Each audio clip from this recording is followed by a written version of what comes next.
Thank you, Jess. Looking forward to the Kumho V8 touring cars heading out onto the track for their first race of the weekend. Qualifying held this morning. Dean Canto is alongside me, fresh from his run yesterday afternoon. Good to see you back behind the wheel. Yeah, cheers, Matt. It was exciting times to hop in the #1 car and have a bit of a skid around yesterday and some hard and soft tyres. We'll talk about that during the course of this 12-lap race. Taz Douglas got pole position, very tight between him and Josh Smith. In the end, the red flag would come out and end that session. Just the 16 cars, a young Jack Sipp is in the field, the son of Tim Sipp, a former privateer back in the days here, and Simon Emmazidis back behind the wheel of a V8 touring car for the first time since Lakeside in 2001, a development series race. Great to have SE in the field. This is Jason Heck, our onboard camera, the Haymans Virginia JCH electrical entry, car number 5, an old FPR Falcon from 2006. Great to have these cars in the field. Some of them raced as late as last year. With him got a car, ran right back in 1997. The Shell Helix Falcon has been raced by Troy Stapleton here today. This is Josh Smith, the Townsville-based racer, very impressive yesterday. One of the ex-Brad Jones cars will start on the front row for this over 12 laps around this 3K course at Winton Motor Raceway. Yeah, it's good to see the variation in years of progression of the supercars out there. Some very famous colours here in the old DJR car. Need to get your old car back out here. We talked about it yesterday, didn't we? Yeah, I don't know if there's any cars out there that I've driven in the past in my career in V8 supercars, but it's be a good one to watch. Some experienced guys on the front, or one on one side and inexperienced on the other side, but both very quick. There is that Shell Helix Falcon left-hand side of Troy Stapleton, a line-up alongside Lee Moran for Terry Wyhoon's team. He's been with that outfit for a few years now, regular in the Kumho series. Taz Douglas, he brought out the red flag yesterday. We'll talk about that during this race as well. Alongside Josh Smith, you get the feeling it's going to be between those two guys as the revs arrives here. Race number 1, 12 laps of the Kumho V8 touring cars at Winton Motor Raceway. Great start from Taz Douglas. Great start once again from Jim Policina as he blazes his way through the field. He's going to get second spot here, you'd think, by the time we get down to turn number 1. Gets up on the curb, but Smith fights back. But look at the margin. Douglas hasn't. Policina spins. Keeps it off the tyre wall. We've got another spinner in the field there as well, and we've seen it all too often here at Winton. That first corner, cold tyres and too much confidence. Yeah, Jim sort of did the right thing there, leaving Josh a fair bit of room on the inside as he went up the inside, but as he entered turn 2, he was on the dirty line, and yeah, as you said, probably a combination of cold tyres as well. Oh, another one. Strong has gone around right in front of Jason Heck. Would have been saying his surname going through there. And right in the middle of the race line. Great job over on there to avoid that. We keep it alive. Policina has gone to the back, one of the strongest starters in the field. We see it all too often in the Kumho series, but now we'll have to work from the back of the field. So Smith already 1.4 seconds behind Douglas here as they come down to turn number 10. Big shout out to Michael Anderson. He was very impressive in practice yesterday and even better in qualifying today.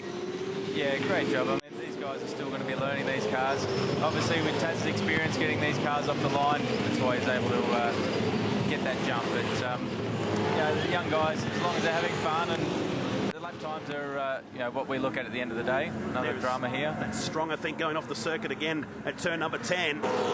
Here's Tyler Greenbury and Matt Charter, the Cavalier Homes entry. Not the usual mount that he races in the Dunlop series. It's the BF Falcon.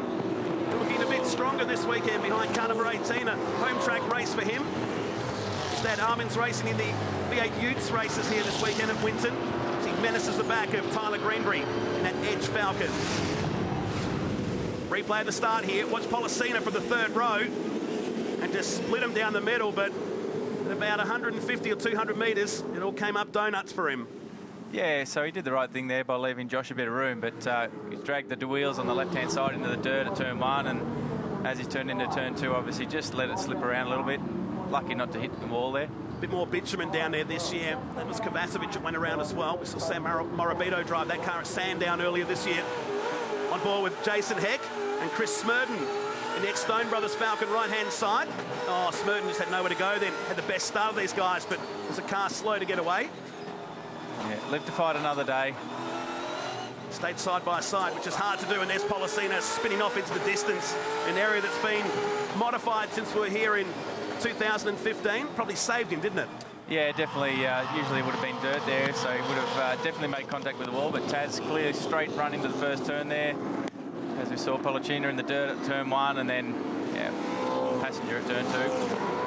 And all that hard work puts him to near back of the field. He's up to 14th place. And this is what happened to Strong. Did he do it on his own? Was there some assistance from the Irwin Tools entry? Possibly just a bit wide on the entry there as he was trying to give the other car a bit of room, but hard to say. Oh, no, contact, yeah. Smurden right up on top of the curb. And they're under so much load for that corner, it doesn't take much to unload them through there. Not typically a passing spot there, so, yeah. Don't know whether I'd call it a racing incident. You'd have to probably see the lead into that one. Lucky not to be speared by Jack Sipp and other cars coming through there too at the same time. There's their Mercedes through the shot as well, and there's that Shell Helix Falcon we talked about at the start of the race. Taz Douglas, we had a drama yesterday for this car, didn't we, in that session, the second practice session yesterday afternoon? Yeah, well, we thought it was an electrical problem from watching on the television, but went and saw Taz, and they recently did an engine change or engine rebuild, and the throttle linkage in the pedal box, the little clip had come out, so that's why we saw Taz with his head in there, but he said he couldn't see properly, so once he was off the side of the track, he took his helmet off and he managed to get the cable back in and drive himself back to the pits. Oh, such a small issue, isn't it? Wow. But at least we know it's not going to rear its head again this weekend, so small drama, and he's good to go again. On board with Josh Smith here, the AHS Holden, car number 14. The gap's now 3.4 seconds between Douglas and Smith. Another 6/10 back to Anderson in the Kenwood Holmes entry. The young 18-year-old here from Townsville, who's joined the Brad Jones Racing stable for 2016. And very impressive straight out of the box, hasn't he? Yeah, definitely. It's young guys to pedal these cars. I know what it was like when I first started. 650 horsepower. Tyres on these aren't exactly what we run in the V8 supercars, but it's still a good tyre. And Taz obviously can go out there from lap 1 and push really hard, whereas the other guys have got to get into a bit of rhythm and keep it on the black stuff. But they're all doing a great job out there. Hand back to the battle between Greenbury and Matt Charter. This is 4th and 5th. Tyler Greenbury's been on the sponsorship hunt in the recent couple of months to keep his Kumho dream alive. It's had a lot to do with young Jack Doohan in karting as well. Fresh off his race last weekend in South Australia. Departed his race in Italy this weekend of all places. Hope to see Tyler in the future rounds of this series. Another talent you can put a mark next to as a future star. Yeah, and Anderson there's pushing quite hard. I think he's lining up young Josh to have a pass pretty soon. This is Jack Sipp we're watching now, the Unichip Holden. Heading down into turn 10. With Wright in car number 6 all over the back. This is 8th and 9th on the circuit. Lap number 4 and 12. It's early days still. At this point, unless we get a safety car come out, Taz Douglas looks fairly solid out in front. Yeah, and again, just got a nice pass out the inside, lined him up at 11. Now we're going to try to switch back here for Jack Sipp, the 20-year-old from the Sunshine Coast. A lot of experience in dirt karts and a bit of a stint in Formula Fords in Queensland. Beautifully presented number 66 car. Back in the field here, heading down to turn number 7 now. And that's what we missed, don't we? Yeah, the different fuel mix. Obviously, we don't get the flames like that anymore.